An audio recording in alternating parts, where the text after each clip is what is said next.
विश्वनाथ मुनि की धर्मपत्नी ने कहा कई साल हो गए संतान का सुख नहीं है, औलाद नहीं है।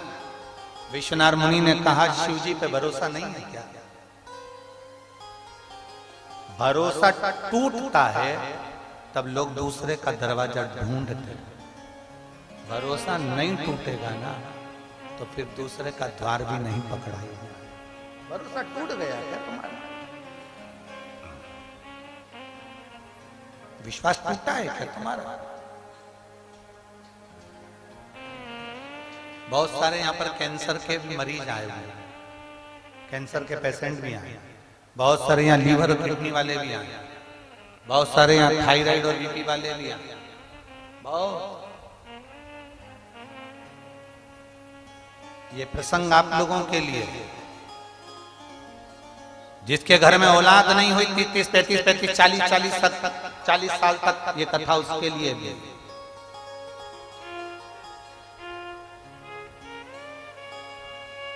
कहा विश्वनाथ मुनि ने कहा कि तुम्हारा भरोसा नहीं है शंकर पर है, पर संतान का सुख नहीं। चलो एक शिव की आराधना करता है वो देगा निश्चित।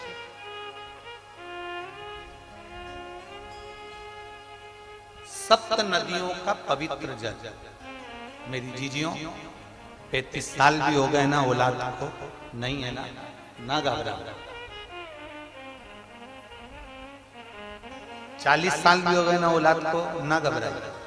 अब जब तुम्हारे यहाँ संतान नहीं है ना तो एक नियम बनाना कि मुझे 5 पंडाल में पहुंचना है और 5 पंडाल में पहुंचकर वहां पर से मुझे 5 जगह की 5 कथा के पंडाल की मुझे बेलपत्र चाहिए।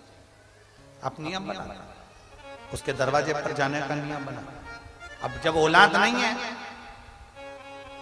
तो एक प्रयास तुम भी करो, अपने पति से कहकर मुझे कथा में जाना है, 5 पंडाल में बैठकर कथा सुनूंगी। कोई वीआईपी ट्रीटमेंट नहीं, जमीन पर पंडाल में जहां जगह मिलेगी वहां सोऊंगी, जो भिक्षा देकर चले गया वो पालूंगी और जैसी व्यवस्था होगी उसमें रहकर मुझे 7 दिन 5 दिन की कथा सुनना। 5 पंडाल।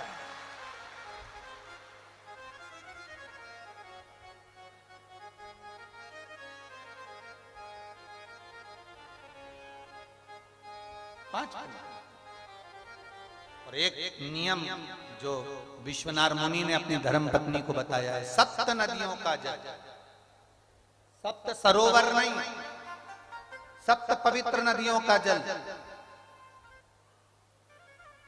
7 पवित्र नदियों का जल, उसमें से कावेरी, नर्मदा, गंगा, गोदावरी, सरस्वती, जितनी ये 7 नदियों की पवित्रता है, मंदाकिनी, नर्मदा, गंगा आदि, यमुना, 7 नदियों का जल एकत्रित कर और 7 नदियों के जल से किसी भी महादेव के मंदिर में एकांतेश्वर महादेव का नाम ले। कौन से महादेव? हमने पहले कथा में कहा है, कई बार एकांतेश्वर महादेव की कथा भी कही है, सुनिए आप लोगों ने। एकांतेश्वर महादेव का हमने वर्णन किया है। जिस दिन तुम्हें लगे कि मेरा ये काम होना चाहिए, उस दिन एकांतेश्वर महादेव के पास जाकर बैठ।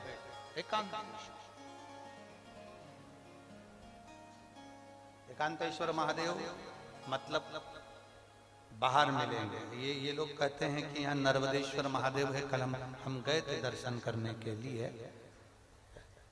इनका कहना है कि ये नर्मदेश्वर महादेव है, पर हमारा जो स्पर्श मात्र से हम जो समझते हैं, हमने ये जाना है कि ये जो धरा है, ये जो भूमि है तारा बाबा की जो कुटिया है, ये शहर से दूर होना चाहिए। अर्थात पहले यहाँ शहर नहीं थी, ये एकांत में थी। एकांत में थी तो यहाँ जो तारा बाबा आराधना करते थे शंकर की, वो शंकर साधारण नहीं होगा, वो एकांतेश्वर महादेव ही कहलाया। एकांत, एकदम एकांत। इनका कहना है नर्मदेश्वर है, वो नर्मदा का शिवलिंग है। शिवलिंग कहीं का भी हो सकता है, पर उसकी एकांतता देखी जाती है, एकदम मौन, स्थिर, साज बैठे, जहां केवल शिव के सिवा कुछ भी नहीं, शंकर के सिवा कुछ। जो आया वो गुफा के चक्कर में घुस गया, जिसको शंकर से मिलना था वो डायरेक्ट पहुंच गया, उसे गुफा से मतलब ही नहीं रहा, उसे तो एकांतेश्वर से मतलब था। पहुंचा, बैठा, जल चढ़ाया, स्पर्श किया और चल बाबा से अपने दिल की बात, हृदय की बात, एकांतेश्वर। सप्त नदियों का जल रखकर, सप्त बेलपत्र के ऊपर सप्त नदियों का जल, एक बेलपत्र ली, उसके ऊपर एक कटोरी में, एक बाटकी में, एक पात्र में एक नदी का जल, दूसरी बेलपत्र ली, दूसरी कटोरी में फिर जल, फिर तीसरी में बाबा की आराधना कर कर, शिव से विनती कर कर, भगवान शंकर के नामों का 108 नामों का जाप कर कर, श्री शिवाय नमस्तुभ्यम कर कर, एक कटोरा जहां से पानी बहकर नीचे आता है वहां लगा लीजिए और एक बेलपत्री को उठाकर शिव जी के शिवलिंग पर समर्पित करिए। समर्पित करते समय डंडी का मुख अशोक सुंदरी की ओर हो। अशोक सुंदरी का जगह मालूम है सबको? सबको मालूम है ना? अशोक सुंदरी की ओर मुख, अशोक सुंदरी फिर समझ गड़बड़ ना करिए। ये शिवलिंग जलाधारी, ये जल बह रहा है नीचे सामने से, स्थान गणेश जी का, कार्तिकेय जी का, बीच में एक मोटी सी लाइन होती है, वो अशोक सुंदरी का स्थान है। शिवलिंग ये जलाधारी माता पार्वती जी का हस्त कमल, शंकर जी के ऊपर जो जलधारी रखी रहती है ऊपर, जिसमें से एक एक बूंद नीचे गिरती है, वो शंकर भगवान की 5 लड़कियां हैं, जया, विषहरा, शामलीवारी, दौतली, देव। शंकर जी की 5 लड़कियां शिव जी के ऊपर एक एक बूंद पानी गिराती रहती हैं। शंकर भगवान की कुल कितनी लड़कियां हैं? 6। कितनी लड़कियां हैं? 6। 5 जया, विषहरा, शामलीवारी, दौतली, देव। शंकर जी की 6ठे नंबर की लड़की अशोक सुंदरी। जब हम प्रयोग करेंगे एकांतेश्वर महादेव का, ये बेलपत्र जो हमने समर्पित करी है, डंडी का मुख अशोक सुंदरी की ओर हो, डंडी का। आप बैठे कहां पर हो? जल चढ़ाते समय शिव जी को जल कहां बैठकर चढ़ाया जाता है? जम के बोलो जरा। जहां से जल बहकर जा रहा है इसके ठीक विपरीत की ओर, ठीक विपरीत की ओर। जल बहकर जा रहा है इधर, तो तुम बैठोगे इधर, इधर नहीं बैठोगे, इधर नहीं बैठोगे। जल इधर बह रहा है तो तुम इस साइड बैठोगे। यहाँ बैठकर फिर बेलपत्र को आप समर्पित करोगे। डंडी का मुख उधर होगा, पत्ती का मुख आपकी ओर होगा, और जो एक नदी का जल है वो समर्पित कर कर जो पात्र लगा है उसमें वो जल इकट्ठा होते चले जाएगा।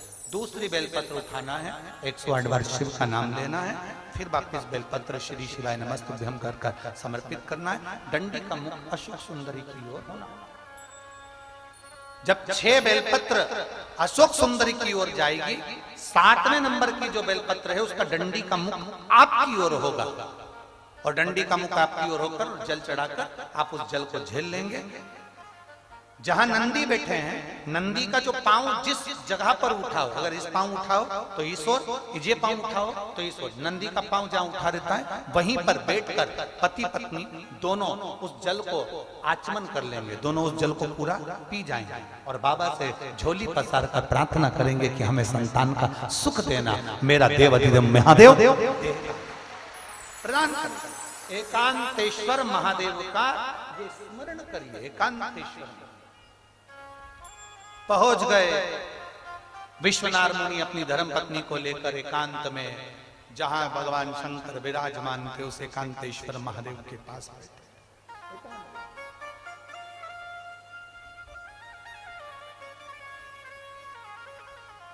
बैठ गए।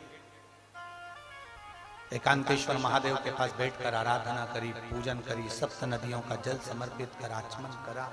गर्भ ठहर गया, गर्भित हो गई ना, पुत्र आ गया, संतान आ गई।